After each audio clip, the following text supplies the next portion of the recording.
আসসালামু আলাইকুম, সবাই কেমন আছেন? আমার ছেলে তাহারির ও আমার কাছে মোরগ পোলাও খেতে চেয়েছে। তবে মোরগ পোলাও আর রোস্ট পোলাওয়ের মধ্যে কি পার্থক্য সেটা আমি জানি না। আমি রোস্ট আর পোলাওই রান্না করেছি। এটাই আমি মোরগ পোলাও বলে ওকে চালিয়ে দিয়েছি। আর আমি বাইরে থেকে যখন মোরগ পোলাও কিনে খাই বা কোনো রেস্টুরেন্টে গিয়ে মোরগ পোলাও খাই, তখনও আমি ঠিক একই জিনিস খাই, রোস্ট আর পোলাও। যাই হোক, কি পার্থক্য আপনারা কমেন্ট করে জানাবেন।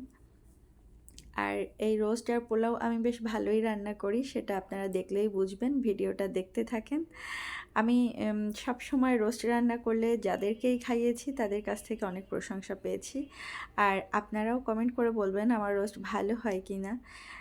যাই হোক, এখানে আমি রোস্ট পোলাও রান্না করার জন্য 2টা রোস্টের মুরগি নিয়েছি আর 1 কেজি পরিমাণ পোলার চাল নিয়েছি। আমরা মানুষ কম, আমার 1 কেজিতেই হয়ে যাবে, সাথে খালা আছে। আর রোজার সময় কে মোরগ পোলাও খেতে যায় আল্লাহই জানে। মানে কার খেতে ইচ্ছা করে রোজা রেখে মোরগ পোলাও আমি জানি না, তবে ছোটদের খেতে ইচ্ছা করে, ওরা তো আর রোজা থাকে না। মা বলে কথা, যেহেতু খেতে চেয়েছে রান্না তো করতেই হবে। আমি আগে রোস্টটা রান্না করছি। রোস্ট সবাই যেভাবে রান্না করে আমিও সাধারণত সেভাবেই রান্না করি, সেম প্রসেসে। তবে কিছু জিনিস হয়তো এদিক ওদিক হয়, তাই আমার মনে হয় আমার রোস্ট খুব ভালো হয়। আমি আজ পর্যন্ত যাকে যাকে রোস্ট খাইয়েছি সবাই অনেক বেশি প্রশংসা করেছে, কেউ কখনো বলেনি যে রোস্ট খারাপ হয়েছে। অন্যান্য জিনিসের প্রশংসা না করলেও রোস্টের প্রশংসা করেছে। এই তো রোস্ট রান্না করতে আমি প্রথমে মুরগি 2টা একটু লবণ দিয়ে মেখে রেখেছিলাম অল্প সময়। তারপর মুরগি একটু অল্প তেলে ফ্রাই করে নিয়েছি, বেশি আমি ফ্রাই করি না, তাহলে ওটা শক্ত হয়ে যায়, আমার কাছে ভাল লাগে না। সামান্য একটু ফ্রাই করে নিয়েছি। তারপর আমি ওখানে কাজু বাদাম বাটা, কিশমিশ বাটা আর 2টা কাঁচামরিচ একসাথে ভালো করে বেটে তারপর তেলে কষিয়ে নিয়েছি। তারপর সামান্য একটু আদা বাটা, একটু রসুন বাটা, এগুলো খুব অল্প পরিমাণে দিব, বেশি দিব না, যেহেতু আমি রোস্টের মশলা ইউজ করব। ওটাও মশলা একসাথে কষিয়ে নিয়েছি।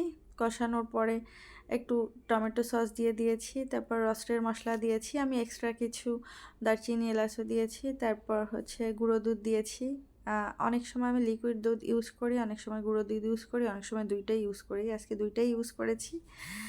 আর এই তো তারপরে ঘি দিয়ে তুলে রেখেছি। আর আপনারা কালার দেখেই বুঝতে পারছেন এটা কত লোভনীয় হয়েছে। আর রোস্ট রান্না শেষে একটু পোলাও রান্না করব। পোলাও হচ্ছে বিখ্যাত পোলাও আবার পোলাও।